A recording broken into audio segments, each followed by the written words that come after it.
Welcome back to Sociology 227. This is Judith Butler, video 2. As usual, I've got 3 jobs. First, I want to look to what we call social constructionism. This will help us frame Judith Butler's argument. Next, I want to explore that argument through the concept of performativity. Finally, I'm going to look to 2 examples to make sense of performativity and Judith Butler's argument about sex and gender before I get you ready for your 2-paragraph response. Let's do it. I want to open with a question. What does it mean when we say that gender is fluid? I pose this because I think you have an idea in your head that to say that gender is fluid is to say that anything goes, or that we shouldn't be restricted in our thinking about it in heteronormative or cisgendered ways. In this sense, fluidity is the opposite to rigidity. This is sort of what Butler is saying. She doesn't like rigidity any more than you and me. In this video, I want to show you how Judith Butler provides an answer to that question and the sociological tensions that come up when she formulates gender as such, and sex. This will bring us to the forms of desire and subjectivity discussed in video 1 and expressed in the readings. My job is to put what Butler wrote into plain English. Let's look to the constructionist argument as it pertains to gender and sex. There's no way you've made it this far into sociology without hearing about social constructionism. Or in this class, since we talked about it, racialization and colonialism. Bringing it up here, I want to talk about what we mean when we say that gender is socially constructed.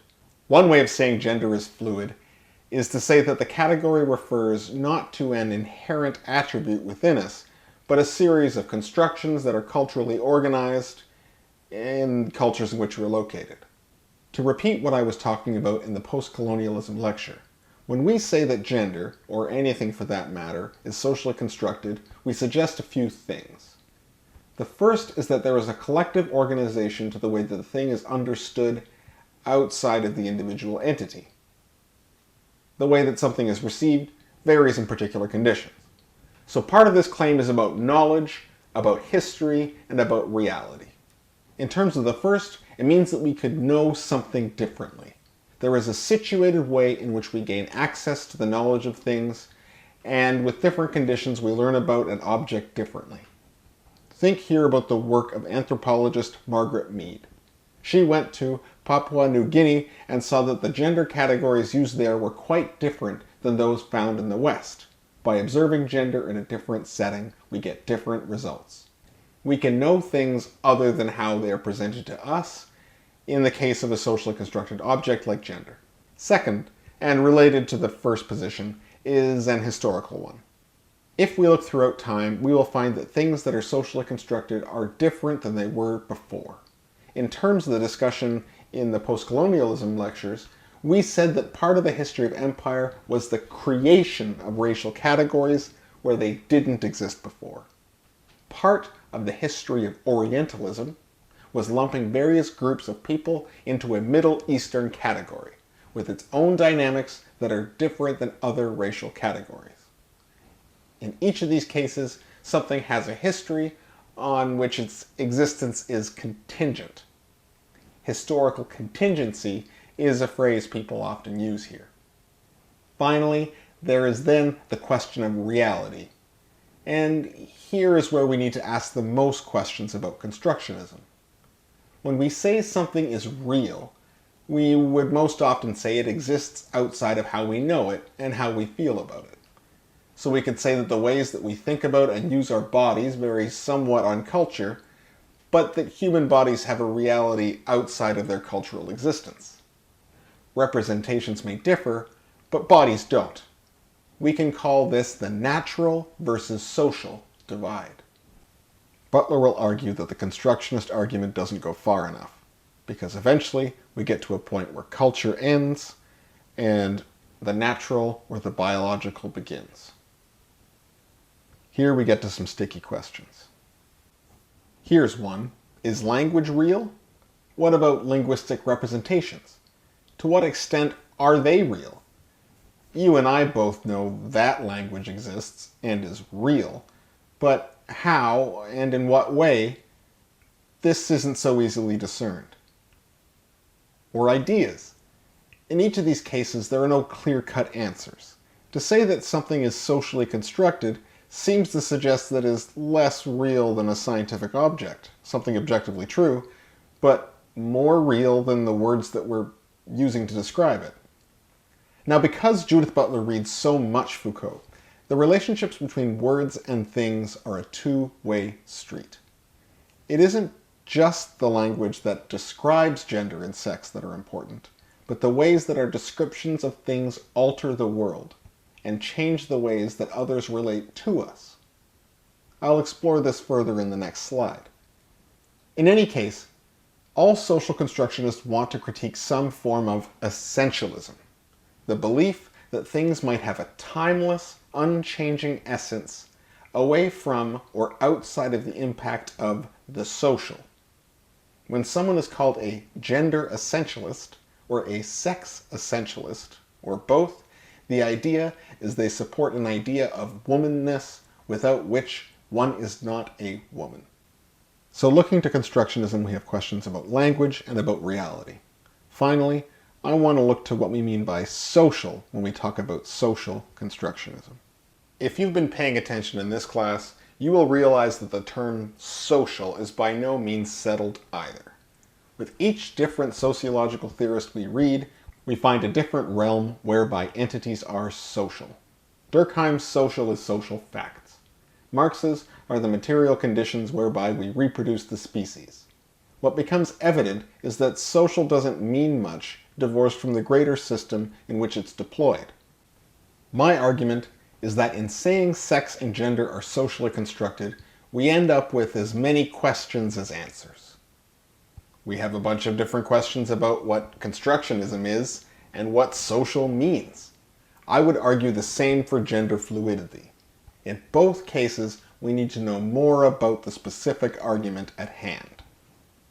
Butler's argument, combining Foucault and psychoanalysis, centers around the concept of performativity.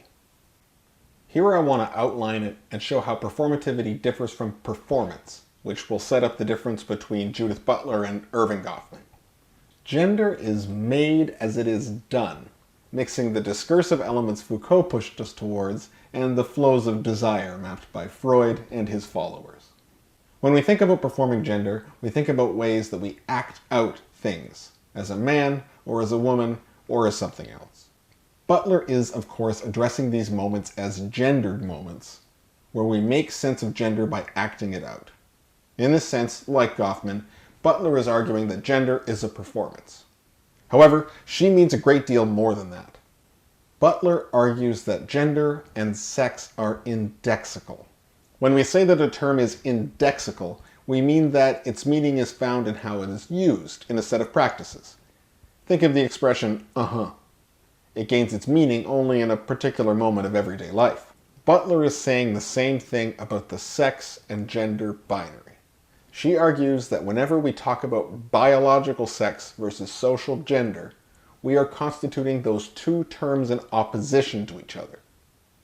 So gender isn't just established as not biological, we are also establishing the meaning underpinning biological in rejecting it.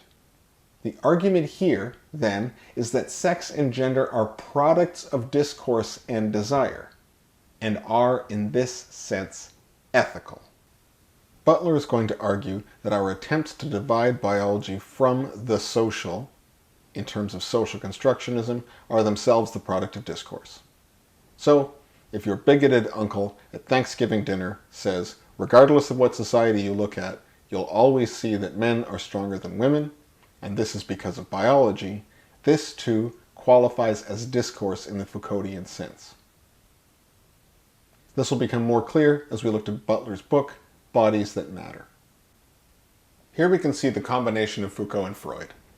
Butler says, yes, according to Foucault, gender and sex are the products of discourse, human-made categories that we use to divide the world up. She is also arguing that the gender binary is a product of a particular discourse on sex and gender. Finally, She also wants to ask how we come to desire particular sex and gender categorizations and gendered bodies. Here Foucault doesn't offer us much help, but psychoanalysis does. In Bodies That Matter, Butler wants to show that the material and the ethical coalesce in discourse.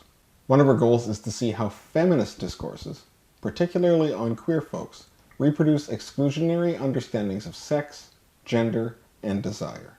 Following queer desire against the grain of the sex and gender binary helps us reorient feminist theory. This is Foucauldian insofar as it is discursive and follows his post-structuralist philosophy. It differs from him in that he looks mostly to what is done to the body, whereas Butler wants to theorize the body's active desires. This means looking to psychoanalysis and to queer existence. So Butler's argument is that both sex and gender are the products of discourse, and we can't divide the two. Let me give you an example. When making fun of Jack Astor's in the Bourdieu videos, I did a bad impression of a server, being nice to old guys in order to get their tips. In this example, there is an assumption about the forms of desire that each participant ought to have, and the kinds of bodies that their desire flowed through. One desiring, one desired. Both actors heterosexual by logical necessity. This is gendered. This is a case of compulsory heterosexuality, where in order to participate in my scenario, the two were included only in terms of their supposed relationship to one another. Here Butler wouldn't just take objection to my example, but all forms of knowledge that place gender and desire on normative paths that ignore queer bodily existence. The argument isn't just that we shouldn't gender people. The argument is that feminist theory and many other kinds of theory are institutionalized discourses that posit gender orientations onto subjects. Butler argues that discourse doesn't just end at gender. Sex is too a discursive product. This applies to biology and it applies to feminist theory. Next, I want to think about the limits of the performance metaphor. Here's Harry Styles' Vogue cover from last December. I want to look to this instance as a limit of the performance metaphor. When we think about gender being fluid, we think that we can do anything with gender. Look at the quote that Harry has there on the cover. Anytime you're putting barriers up in your life, you're limiting yourself. Harry Styles makes his own rules. I want to argue, with Butler's Foucauldian influences, that this passes over three things. First, it passes over the sex-gender relation. In saying this is one with typically male characteristics wearing a dress, we are still constituting what counts as a male. Next, it overlooks power relations. We're still talking about a world where patriarchy exists. Not just anybody gets to be gender fluid. Not just anybody can be Harry Styles. Finally, it also overlooks the way that discourses in magazines like Vogue constitute gender. We're not freely able to be whatever gender we want in all instances. As Foucault argues, in many cases, gender is disciplinary. It is acted upon us. So of course, Judith Butler is going to fully celebrate anybody following any course of desire that they'd like, so long as it's lawful and safe. But we also have to think about the oppressive conditions and the gendered conditions in which many of us dwell. Before we go, I'd also like to point out the very clever pun in example 2, gendered styles. That's the end of the most difficult lecture I'm going to give this term. Good thing you Queen's kids are so smart. Now it's your turn. In 2 paragraphs between 5 to 8 sentences in length, and with reference to the readings, 1. Explain what Butler means by sex and gender performativity. Give an example. 2. Explain how Butler employs Foucault in making those claims. See you next week.